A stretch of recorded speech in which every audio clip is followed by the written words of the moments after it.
Welcome again, and this is the second principle regarding conflict resolution. It is staying in the here and now and also keeping one issue at a time. This is very important because today's problems are enough to deal with.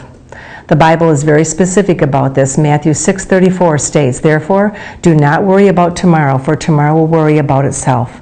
Also, Ephesians 4:31 and 32 states, "Get rid of all bitterness, rage, and anger, brawling and slander, along with every form of malice. Be kind and compassionate to one another, forgiving each other just as Christ and God forgave you." And that is so important because in this forgiveness, this brings the ability to not go to a grudge state. And grudges keep us in the past and do not allow us to be in the present. Now, based on past resentments, the affected person's ability to see the reality of the current situation will be impaired. Grudges create bitter roots and do not allow positive fruit of the Spirit. While most grudge holders do not understand, there's much strain that a grudge puts on themselves both mentally and emotionally, and absolutely then on the relationship. Within grudges, being so emotionally tied in nature, a person can be stuck and unable to move forward with conflict resolution.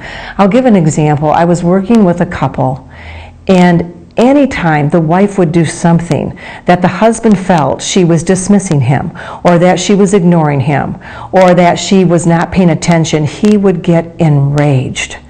And it seemed to be very much more intense and with more explosive emotional issues than it needed to be. And at that point, I thought, I wonder if there's a grudge involved, because this could have a deeper root, a very much deeper root with resentment. So upon more history and physical, this man, with much emotion, told about a time as a little boy. He was about 5 years old. He had come home from school. It had been a really hard day at school. He had gotten something stolen out of his lunch pail. He had been made fun of by some of the other kids in his class, and all he wanted to do was get home and talk to his mother and have a hug from his mother and have a snack. When he got to the door, his mother was having coffee with a neighbor, and she told him he couldn't come in.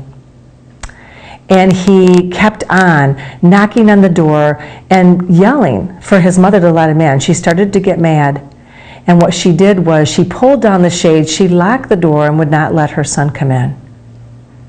The next thing she heard was a thump, and she ran to the door and looked. He had passed out because he had held his breath. And he did come to, and she immediately then went to get him and brought him in the house. But she was upset. And what that did is it spoke to him that absolutely his needs or his emotions were not important, and he had felt very much abandoned, ignored, and dismissed. And it wasn't until we got in touch with that memory and the grudge he still held that we were able to get through some of the issues that was coming up in conflict between him and his wife. Because the issues that were there in the present between he and his wife, where he had felt abandoned, dismissed, and perhaps it wasn't even actually what the wife was trying to do, but the hookup with the grudge definitely brought more anger, and that had to be resolved and prayed about before they could get through those conflict type of experiences. Now, must keep one issue on the discussion table at a time.